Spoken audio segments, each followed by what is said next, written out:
आज हम एक नई पोएम पढ़ने वाले हैं जिसे एडगर अल्बर्ट गेस्ट ने लिखा है और इस पोएम का टाइटल है डोंट क्विट, यानी कि हार ना मानो या शिकस्त तस्लीम ना करो।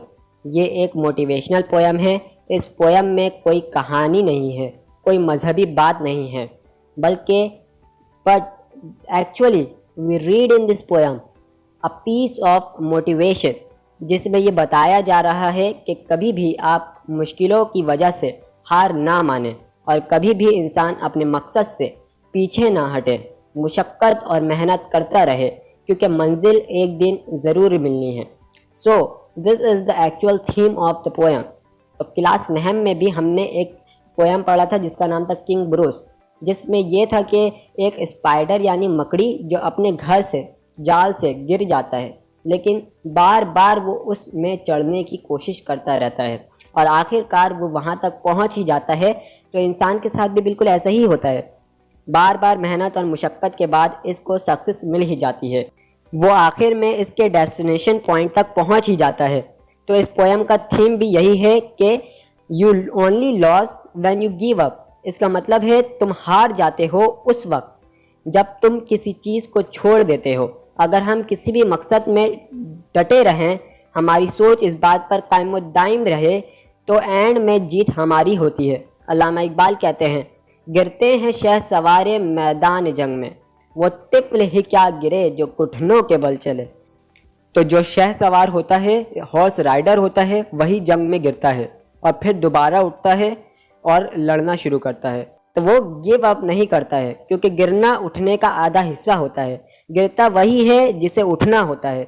आखिरी सांस तक वो लड़ता रहता है ताकि जो जीत है, जो उसका मुकद्दर है, वो उसे हासिल हो जाए। गिरने से इंसान हार नहीं जाता, लेकिन जैसे ही उसके जहन ने क्विट कर दिया, यानी कि वो हार गया, अब वो कभी भी नहीं जीत सकता। शायर कहता है, गिर गया तो क्या हुआ, गिरता वही है जो चलता है, बस इतना सा करना है कि उठ के फिर से चलना है। तो गिरना सक्सेस का पार्ट है, लेकिन आपको हमेशा चलते रहना है कि इंसान कभी हार ना माने। होता है ना, कभी हम कोई चीज़ देखते हैं और फट से अपने मन में आता है, कितना मुश्किल है भाई, मुझसे तो नहीं होगा। बस इंसान यहीं से रह जाता है, क्योंकि जब उसने जहन से ही क्विट कर दिया है तो वह आगे की जंग कभी भी जीत नहीं सकता। तो आपके बुक में 3 लोगों की सक्सेस स्टोरी लिखी गई है जो कि फेमस फेलियर थे लेकिन बाद में कामयाब हो गए। पहली पिक्चर आपकी बुक में अब्राहम लिंकन की है। जो अब्राहम लिंकन थे वो यूएसए के प्रेसिडेंट थे। लिखते हैं कि इनको सदारती इंतखाबात में 7 मरतबा शिकस्त हुई और फिर 8वीं मरतबा वो फाइनली अमेरिका के प्रेसिडेंट बन गए। और ये बहुत ही मशहूर प्रेसिडेंट हैं जिसकी तस्वीर यूएसए के डॉलर्स में भी होती है। इन्होंने ब्लैक अफ्रीकन की गुलामी को ख़त्म करवाया था, इनकी स्लेवरी बंद करवाई थी। बहुत मशहूर सियासतदान थे जिन्हें बाद में हलाक कर दिया गया था, इनको गन की गोली से मार दिया गया था, इनकी हत्या हो गई थी। लेकिन काम की बात यह है इसमें कि 7 मरतबा फेल होने के बाद भी इन्होंने 8वीं मरतबा कोशिश की, ना कि क्विट कर दिया। दूसरे पिक्चर में एल्बर्ट आइंस्टाइन के बारे में बताया जा रहा है, जो कि मॉडर्न फिजिक्स यानी कि फादर ऑफ मॉडर्न फिजिक्स थे, जो कि दुनिया का सबसे जीनियस बंदा था। ये बहुत बड़े माहिर तबियात थे, बहुत बड़े साइंसदान थे, लेकिन जब ये स्कूल में थे तो इन्हें स्कूल में मेंटली स्लो करा दिया गया था। ये आइंस्टाइन दिमागी तौर पर कमसिन हैं, क्योंकि वो हमेशा मैथमेटिक्स के टेस्ट को फेल कर दिया करते थे, पास होते ही नहीं थे। तभी तो स्कूल वालों ने एक डायरी भिजवा दी थी घर में कि आपका बच्चा इंतहा ज़हीन है, हमें माफ़ कर दें, आप खुद ही इसको पढ़ा लें। इतना बड़ा फेलियर था ये बच्चा, लेकिन बड़ा होकर यही बच्चा बनता है अल्बर्ट आइंस्टाइन। इस बुक में तीसरी तस्वीर जेके रोलिन की डाली गई है। जेके रोलिन ने एक नावल लिखा था और वो नावल लेकर 12 पब्लिशिंग हाउस गई, लेकिन 12 के 12 पब्लिशर्स ने उसे रिजेक्ट कर दिया। वो उस 12 पब्लिशर के पास इसी उम्मीद से गई थी कि कोई उसके नावल को छाप दे, कोई उसके नावल को पब्लिश कर दे, लेकिन सब ने उसे रिजेक्ट कर दिया। लेकिन फाइनली उसने क्विट नहीं किया। जब वो 13वें बंदे के पास जाती है तो उसने उस नावल को छाप दिया और वो नावल दुनिया का सबसे बेस्ट सेलिंग नावल बना। इस नावल का नाम था हैरी पॉटर इस नॉवेल में ही एक मूवी भी बनी है जिसको लिखने वाली खातून का नाम J.K. रोलिंग था।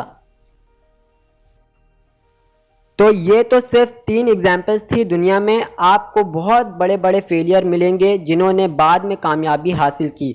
बिल गेट्स, ये तो वो फेलियर था जो यूनिवर्सिटी के एग्ज़ाम में फेल हो गया था और इसे यूनिवर्सिटी से निकाल दिया गया था, लेकिन इसी ने आगे चल के माइक्रोसॉफ्ट कंपनी बनाई। अपने किसी ज़माने में अमीर तरीन इंसान रहा।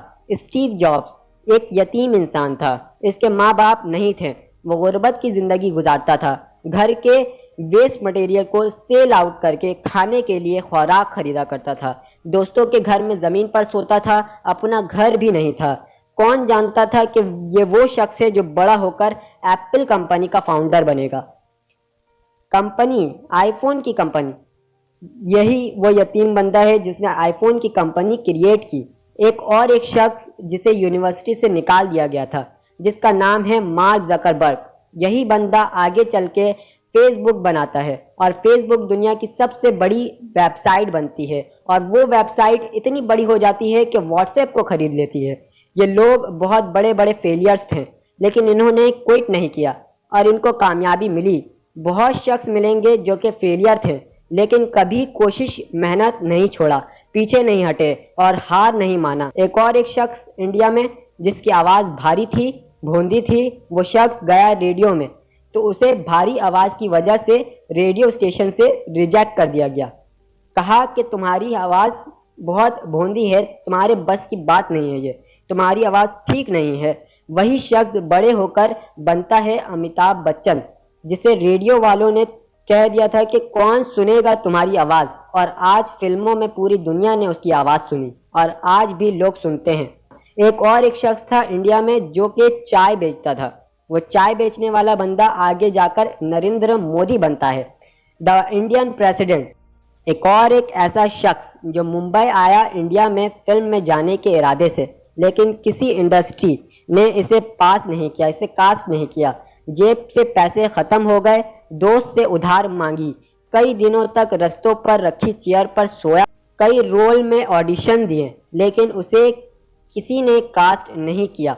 लेकिन वही शख्स ने कभी भी गिव अप नहीं किया और आगे चलकर वो बंदा बनता है द किंग खान, शाहरुख खान। ये तो कुछ ही लोगों की बहुत ही शॉर्ट में स्टोरी बताई है।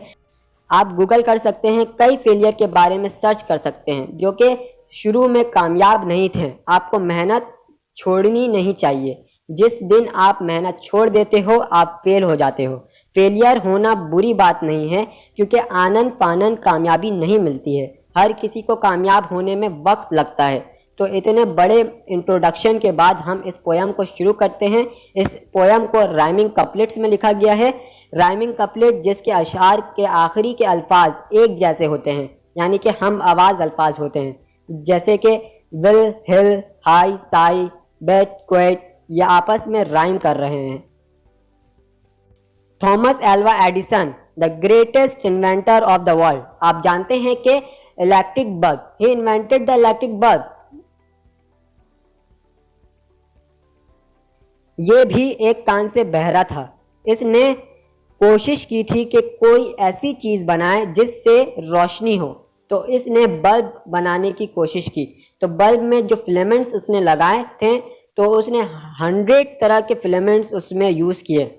जब भी वो फिलामेंट्स लगाता, बल्ब को ऑन करता, वो फिलामेंट टूट जाता और उसे नाकामी मिलती। 100 बार उसने ऐसा ट्राई किया, जिसके बाद 101 बार में उसने टंगस्टन के फिलामेंट्स का इस्तेमाल किया और वो बल्ब एक लंबे अरसे तक रोशनी देती रही और उसको कामयाबी मिली और ऐसे दुनिया में पहला इलेक्ट्रिक बल्ब इजाद हुआ। और अगर वो ऐसा नहीं करता, 5 बार 10 बार करके छोड़ देता, तो क्या उसे कामयाबी मिलती? नहीं।